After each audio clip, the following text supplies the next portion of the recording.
And I want to touch on the staff first because, like we said, you can't really build out your roster until you have guys to help you build it out. Again, it can't be a one man show with Mark Pope just making every single phone call. I know he's, I've been told that he's a guy that wakes up crack of dawn and is all gas, no breaks until the minute he goes to sleep.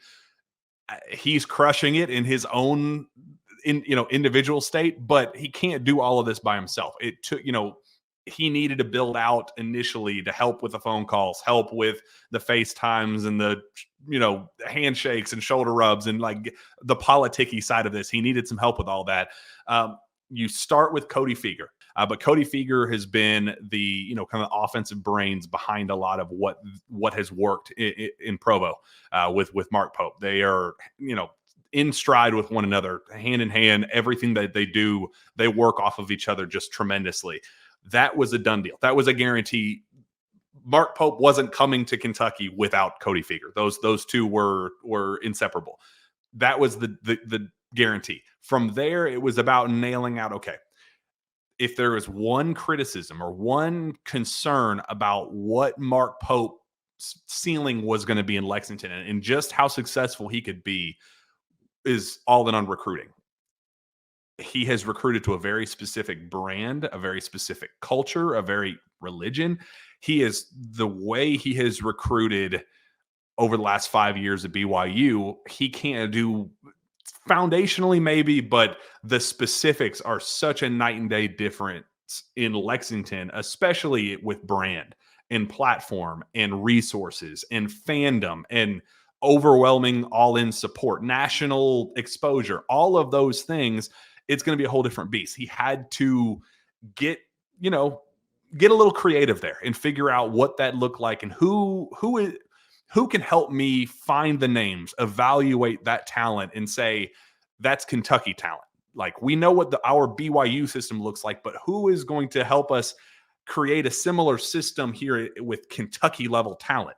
So he goes out and gets Jason Hart of the G League Ignite. The G League Ignite failed this past season because the way they transition into a G League schedule, but recruited the best of the best at the high school level, it was teenagers going against true grown men. Like, think of the struggles that this past Kentucky roster dealt with, where the physicality and the just experience, they just didn't have it. Imagine that times 10, because you're going against 35-year-olds that are trying to make the G League schedule. You're going against guys that are on their last legs in the NBA, trying fighting like hell to for one last shot in the league. You're recruiting 16, 17, 18-year-olds to go against that, and it just didn't work, especially with the portal and NIL and the way there are different avenues now where you can recruit talent to college using money that wasn't available before. That was why the NBA, funded the G League the way it did and wanted Ignite to be so successful. The reason why it started crumbling a little bit is because they kind of overshot their hand a little bit, and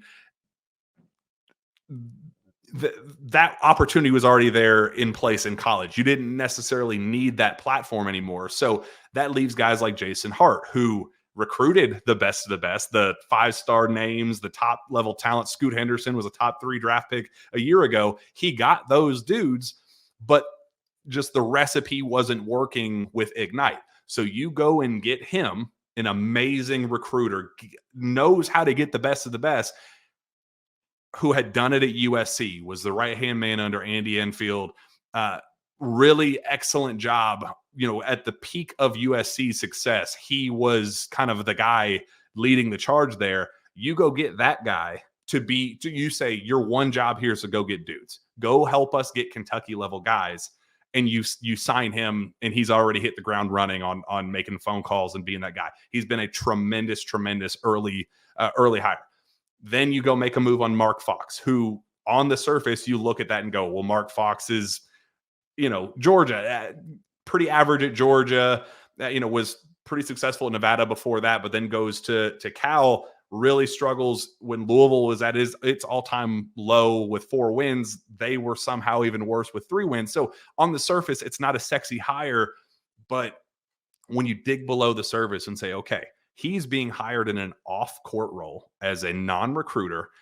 We are going to maximize his basketball mind. He's coming from Georgetown, where he worked with NIL and kind of player development and stuff. He's going to be essentially the Bruiser Flint role of this upcoming staff, where Pope is going to be leaning on him for just basketball expertise. Hey, what you are best at, we want to maximize this.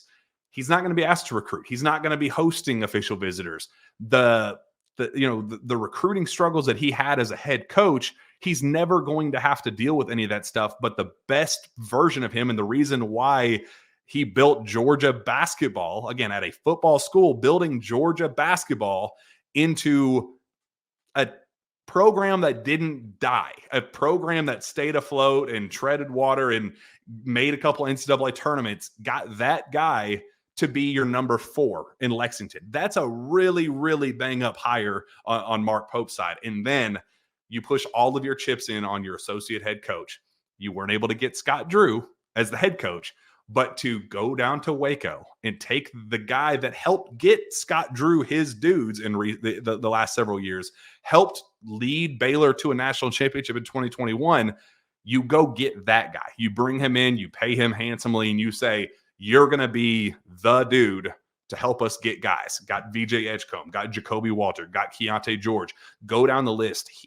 The best guys that Baylor has ever gotten in that program's history, Alvin Brooks III his name is on those guys. So to build out your 3-man recruiting class with basketball mind in Cody Feger, all in recruiters in Jason Hart and Alvin Brooks III, I truly don't know how you could handpick a better staff for what Mark Pope is looking for in year 1. For my money, I think this staff is by far one of the best in college basketball. I think it's better than the staff that we just saw leave Lexington by a pretty significant margin.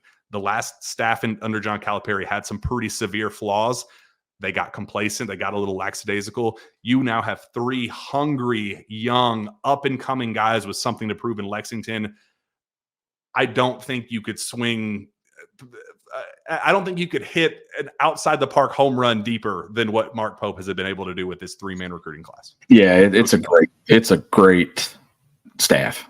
And that was the most important piece to the puzzle to kind of get the ball rolling is we're going to dive into a roster here over the coming weeks and in the next month. And we're going to talk about whether or not they have enough shooting and they have enough ball handling, they have enough defensive presence and all those things. But to really start the momentum of your program, it had to be a quality staff.